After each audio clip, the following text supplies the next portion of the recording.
धारा 370 की समाप्ति के बाद डीडीसी चुनाव का आगाज हुआ और तमाम केंद्रीय मंत्री जो केंद्र सरकार में एक अहम योगदान भी निभा रहे और एक अहम चेहरे भी माने जा रहे हैं। तमाम केंद्रीय मंत्री जम्मू कश्मीर की धरती पर आते हैं और यहाँ पर प्रचार भी करते हैं।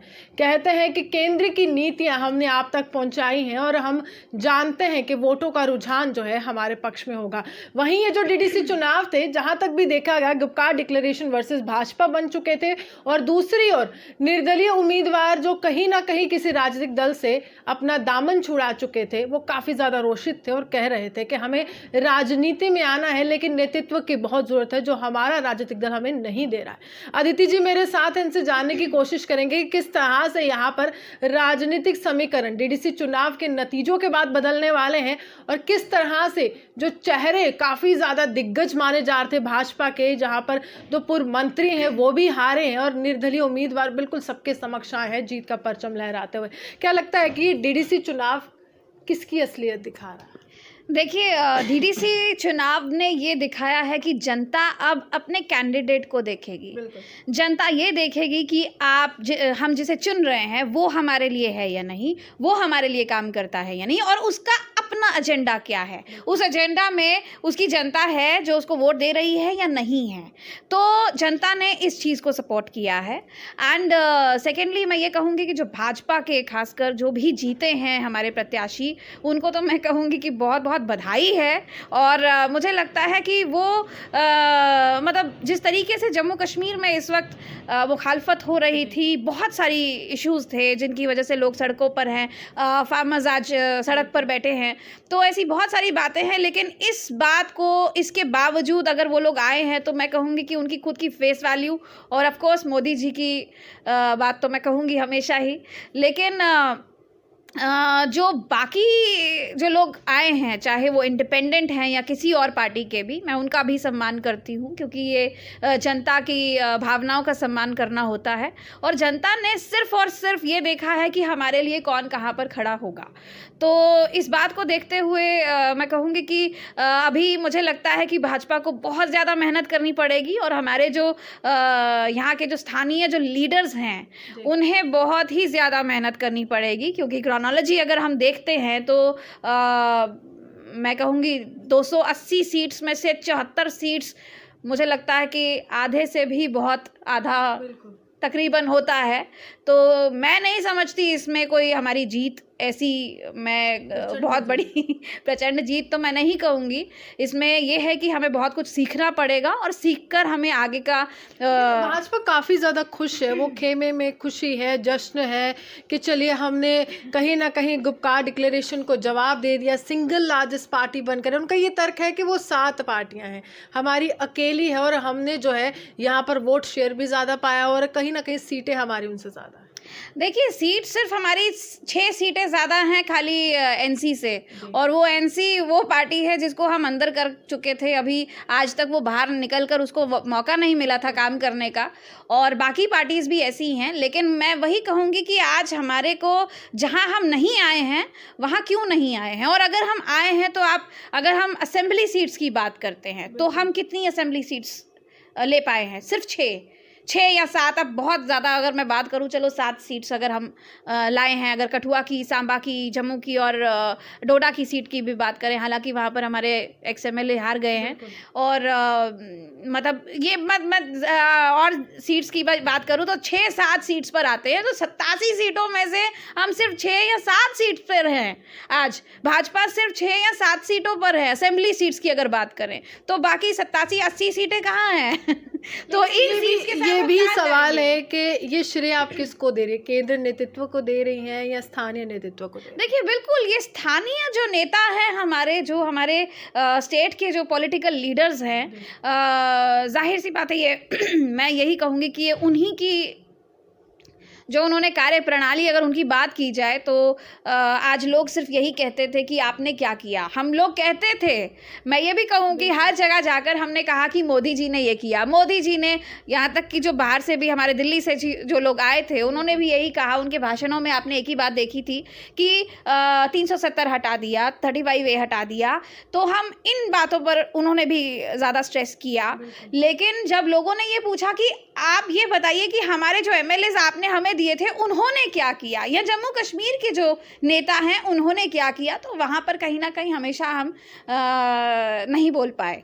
तो मैं बस यही कहूँगी कि अब इन्हें ये समझना पड़ेगा कि जम्मू कश्मीर की जनता को आपको अहमियत देनी पड़ेगी, और उसके अलावा कोई और चारा नहीं है, कोई और तरीका नहीं है। बाकी गुपकार, मैं कभी भी गुपकार को इतना मैंने अहमियत नहीं दी, मेरी नज़र में वो कुछ है ही नहीं।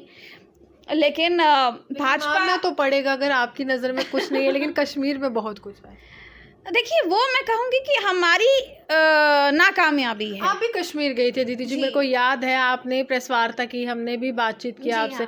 आपने बहुत से वहाँ पर मुद्दे गिनाए कि वहाँ पर कुछ ऐसे लोग आते हैं डॉक्टर फारूक अब्दुल्ला की रैली में जिनको पैसे दिए होते हैं, कुर्सियाँ बिल्कुल खाली होती हैं, लेकिन वो रैलियाँ थी। लेकिन यहाँ पर जब वोटों का रुझान उनके पक्ष में आता है तो कहीं ना कहीं आप मैंने ये भी कहा था कि वो लोग ऐसा क्यों कहते हैं। वो लोग ये कहते हैं कि हमारे पास ऑप्शन नहीं है, क्योंकि हमारे पास भाजपा के जो कार्यकर्ता हैं वो हमें नजर नहीं आते, या फिर उन्होंने भी हमारा दिल जीतने के लिए आज तक कोशिश नहीं की। अगर जम्मू कश्मीर की जनता की अगर बात करूं तो उनको कोई ऑप्शन नजर नहीं आया, आज तक नजर नहीं आ रहा, और हमारे काम करने की या हमारे उन तक पहुंचने की ये हमारी कमी थी। मैं हमारे कार्यकर्ताओं की बात करूंगी, वहां के जो कार्यकर्ता हैं उनकी कमी है जो वहां तक उन तक नहीं पहुंचे। 3 सीटों तक सिमटी है भाजपा, महज 3, और लेकिन कहीं ना कहीं खुशी है कि चलिए खाता खुला है, चलिए घाटी में कमल खिला है, घाटी में अब कहीं ना कहीं वो विकास की लहर आने वाली, और ये स्पष्टीकरण भी है कि चलिए यहाँ से ही शुरुआत करेंगे, लेकिन विधानसभा का रास्ता थोड़ा आसान हो सकता है। देखिए, ऐसा हो तो इससे अच्छा और कुछ भी नहीं है, मैं तो यही चाहूँगी कि ऐसा हो।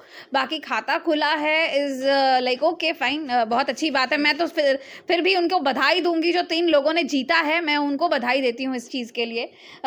फिर भी हमें मुझे लगता है कि अगर असेंबली सीट्स में देखी जाए बात, तो असेंबली सीट्स में कहाँ है, किधर आपको कहीं, मुझे नहीं लगता एक भी सीट वहाँ पर आई है हमारी। भाजपा केंद्रीय नेतृत्व को कह रही है कि जनाब यहीं से आएगी। यही तो प्रॉब्लम है सारी, कि हमारे जम्मू कश्मीर की जो पॉलिटिकल लीडर्स हैं वो सेंटर गवर्नमेंट को या सेंटर को सही बात, सही फीडबैक आज तक दे ही नहीं पा रही, और वो देना चाहती भी नहीं है। अगर देती तो शायद वो भी शायद इनके ऊपर थोड़ा गौर करते कि आपके जम्मू कश्मीर के लोगों की प्रॉब्लम क्या है। लेकिन आप अपनी प्रॉब्लम नहीं बता रहे, आज भी हम अपनी प्रॉब्लम्स छुपा रहे हैं। आज भी हम ये कहते हैं कि जम्मू कश्मीर के लोग बिल्कुल खुश हैं, हमने 74 सीट्स ली हैं। आप 74 सीट्स ये तो देखिए आपने ली कहाँ है, सिर्फ 6 असेंबली सीट्स पर, बाकी कहाँ पर हैं? आप कहीं नहीं हैं, यू आर नोवेयर। और इस तरीके से काम करके हम कहाँ सरकार में, हम ऑपोजिशन में भी नहीं बैठ सकते असेंबली में अगर बात करें तो मैं यही कहूँगी कि हमें गलतियों से सीखना चाहिए, और यही गलतियाँ हैं हमारी कि हम जनता को अहमियत नहीं देते, हम इनके जो लोकल इश्यूज़ हैं उन्हें अहमियत नहीं देते। हम बात करते हैं जो मोदी जी ने किया है, जो मोदी जी ने किया है वो पूरी दुनिया जानती है। वो उन मोदी जी के लिए जो जनता के जो दिल में जगह है वो है, उसे कोई नहीं हटा सकता। लेकिन आप लोगों ने क्या किया है? मोदी जी को लोगों ने आज भी एमपी के इलेक्शंस में सर पर बैठाया है, लेकिन जब ग्राउंड लेवल की बात होती है, जब यहाँ के लोकल लीडर्स की बात होती है, आप देखिए जो हमारे एक्स कैबिनेट्स भी हार गए हैं, तो ये एक बहुत बड़ा झटका है। मुझे लगता है कि हमें नेगेटिव चीज़ों को ज़्यादा गौर से देखना चाहिए, क्योंकि यही चीज़ें हैं जो हमें सिखाती हैं, और आज जनता हमसे नाराज़ है, इसमें कोई शक नहीं है। आप ये कहें कि बाकी 7 पार्टीज़ थीं, और ठीक है वो थीं, मगर क्यों, आप कहाँ, आप क्यों नहीं थे? आप उनमें से क्यों नहीं हैं कहीं पर? आप सिर्फ यही जम्मू के 4-5 सीट्स तक सीमित क्यों रह गए हैं? एक आप डोडा की बात कर सकते हैं, बस यही, इससे आगे आप कहाँ पर हैं? People's Alliance for Gupkar Declaration tweet करने के साथ साथ ये कहीं ना कहीं वो गहमा गहमी भी कर गया। उन्होंने कहा कि नतीजे हमारे पक्ष में आए हैं और हम बहाली के लिए यहाँ पर सामने आए थे। तो मसला तो यही है कि धारा 370 व 35 की बहाली जम्मू कश्मीर की जनता चाहती है। इस पर आप क्या कहें? देखिए, मैं उस बारे में क्या कहूँ कि अगर जनता चाहती है तो जनता बोलेगी, तो जनता बोलती हुई दिखाई नहीं दे रही है। सिर्फ कुछ इस तरह के कुछ नेता दिखाई दे रहे हैं बोलते हुए, वो भी गुपकार गैंग तो नहीं बोलूँगी, गुपकार लीडर्स जो भी हैं इनके, why should I call them gang लेकिन ये है कि जो गुपकार डिक्लेरेशन है जो इन्होंने बनाई है, उन्होंने मतलब वो कहते हैं कि जनता ऐसा चाहती है, लेकिन जनता ऐसा कहते हुए नजर नहीं वोटों के रुझान की तरफ इशारा करते हुए कहा है कि जितना ज़्यादा हमें यहाँ पर महत्व महत्व मिला है।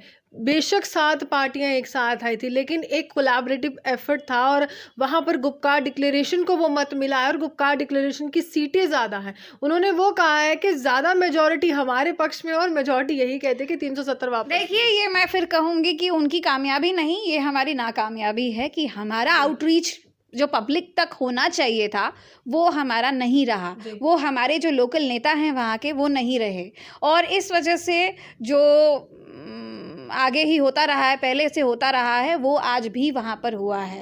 आज आप कश्मीर की बात छोड़िए, आप जम्मू की बात करिए ना। जम्मू में कहाँ हैं हम?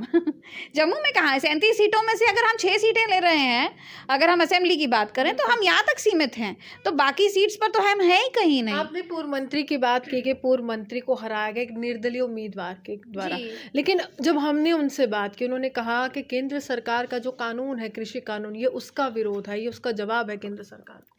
देखिए, मैं नहीं समझती कि अगर ऐसा होता तो बाकी जगहों पर भी ऐसा होता, देखने को ज़रूर मिलता। ऐसा क्यों है कि खाली वही 2 लोगों को ऐसा देखने को मिला है? अगर ऐसा होता तो बीजेपी को कोई भी सीट नहीं आती। और यहाँ पर मैं अगर यहाँ की बात करूँ, जहाँ पर हम बैठे हैं, यहाँ पर तो सिर्फ फार्मर्स ही आपको नज़र आएंगे, तो ऐसा नहीं है, फार्मर्स ने कोई विरोध इस तरह से नहीं जताया है। केंद्र से मुझे नहीं लगता कि लोगों को इतनी ज़्यादा कोई प्रॉब्लम्स थी, परेशानियां अगर लोगों को हैं तो सिर्फ और सिर्फ अपने लोगों के लिए, क्योंकि ये डीडीसी इलेक्शन बहुत छोटी इलेक्शंस हैं। मैं ये भी बता दूं, बहुत छोटी सी इलेक्शन है, ये कोई बहुत बड़ी इलेक्शन नहीं है। 280 सीट्स के ऊपर इलेक्शन हुई है, तो इसको लोगों ने सिर्फ ये देखा है कि हमारे घर के बाहर कौन काम करने वाला है और कौन इस लायक है कि हमारी सुनेगा, हम उसे वोट देंगे। आप 49 इंडिपेंडेंट जीते हैं। आप देखिए कि एक तरह से जनता ने पार्टी को देखा ही नहीं है, पार्टी को मतलब किसी भी पार्टी को नहीं देखा है। बिल्कुल, उनका ये कहना, उनका ये सोचना है कि हमारे लिए कौन खड़ा है, हमारे लिए कौन बात करेगा।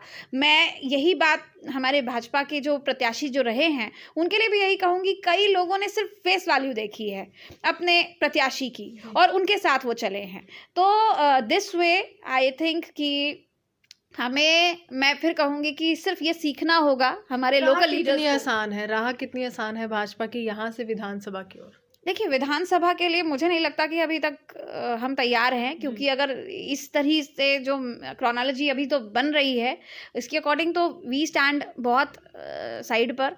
लेकिन हाँ, मोदी जी से लोग आज भी प्रभावित हैं और मोदी जी कब तक मोदी जी के नाम पर चुनाव लड़ा जाएंगे, ये एक अहम सवाल है। वो प्रधानमंत्री हैं और एक बहुत ही ऊंचे ओहदे पर है, वो देश की जनता के प्रधानमंत्री हैं, सबके लिए काम करें, लेकिन नेतृत्व कहाँ है? कब तक प्रधानमंत्री के नाम पर चुनाव लड़े जाएंगे? चाहे म्यूनसिपैलिटी की इलेक्शन हो, चाहे डीडीसी की इलेक्शन हो, चाहे कोई भी इलेक्शन हो, हर जगह प्रधानमंत्री का जिक्र है, लेकिन स्थानीय मुद्दों का जिक्र नहीं। बिल्कुल, और मैं आपकी इस बात से इत्तेफाक रखती हूँ और यही बात मैं समझाना चाहती हूँ सबको। यहाँ के जो लोकल लीडर्स हैं, मैं आज इतने महीनों से यही समझा रही हूँ कि अपने जो लोकल इश्यूज़ हैं प्लीज़ उन पर भी ध्यान दीजिए। आप कुछ नहीं अगर कर सकते तो कम से कम उनके साथ तो खड़े रहिए, कहीं पर कहीं नज़र तो आइए। आप उनकी बात बोलते हुए नज़र नहीं आते और आज भी आप यही काम कर रहे हैं। आज भी आप डीडीसी इलेक्शंस जीतने के बाद आपने सेंटर को बोल दिया कि हम सबसे बड़ी पार्टी यहाँ पर आ गए हैं, हमारे यहाँ पर कोई परेशानी नहीं है, जम्मू कश्मीर की जनता हमसे खुश है। ये एक दोबारा आप एक गलत तरीके से फीडबैक दे रहे हैं सेंटर को, और जबकि जनता आपको आपके खिलाफ चली है और ये बात आपको समझानी पड़ेगी कि हमारी जनता की परेशानियां क्या हैं, आज हमारी जनता हमसे क्यों खफा है। जब तक आप वो नहीं बोलेंगे, जब तक आप उनके ऊपर काम नहीं करेंगे, तो आप कैसे एक्सपेक्ट कर सकते हैं कि जनता आपके साथ खड़ी रहेगी। आप इसी तरीके से लोगों को गुमराह, अपने सीनियर्स को गुमराह करते रहेंगे, अपने सेंटर को गुमराह करते रहेंगे, तो इसका खामियाजा मुझे लगता है आने वाली इलेक्शंस में भुगतना पड़ेगा। तो ऐसा ना हो, मैं फिर यही कहूँगी कि अभी बहुत वक्त है अपने आप को सुधारने का और अपनी लीडरशिप में थोड़ी चेंजेस लाने का। और लीडर वही होता है जो जनता के साथ चलता है, जो आप अपनी बात, अगर आपको यहाँ रखा ही इसलिए गया है कि आप यहाँ की परेशानियों को उठाकर वहाँ पर एक रिप्रेजेंटेटिव के तौर पे आप वहाँ पर जाकर रिप्रेजेंट कीजिए, लेकिन जब आप वो प्रेजेंटेशन देने के काबिल ही नहीं है तो फिर आपको लीडर मानेगा कौन? और वही आपको जनता ने दिखाया आज। चलिए, शुक्र साफ तौर पर कि ये जो चुनाव थे ये राजनीतिक दल के चुनाव नहीं थे, ना ही गुपकार डिक्लेरेशन के थे। ये चुनाव थे कि एक व्यक्ति का व्यक्तित्व किस तरह से उभर कर आता है और जनता किस तरह से उसको मतदान केंद्रों तक पहुंचते हुए अपना मत देती है। और एक मतदाता ने भी अपनी ताकत दिखाई, अधिकार दिखाया और ये दिखाया कि बदलाव सब चाहते हैं और वोट की एक ऐसी ताकत है जो बदलाव ला सकती है नागरिकों के द्वारा। ऐसे के साथ जर्नलिस्ट पारस के साथ मैं रूहानी, आपसे दलित विपक्ष का।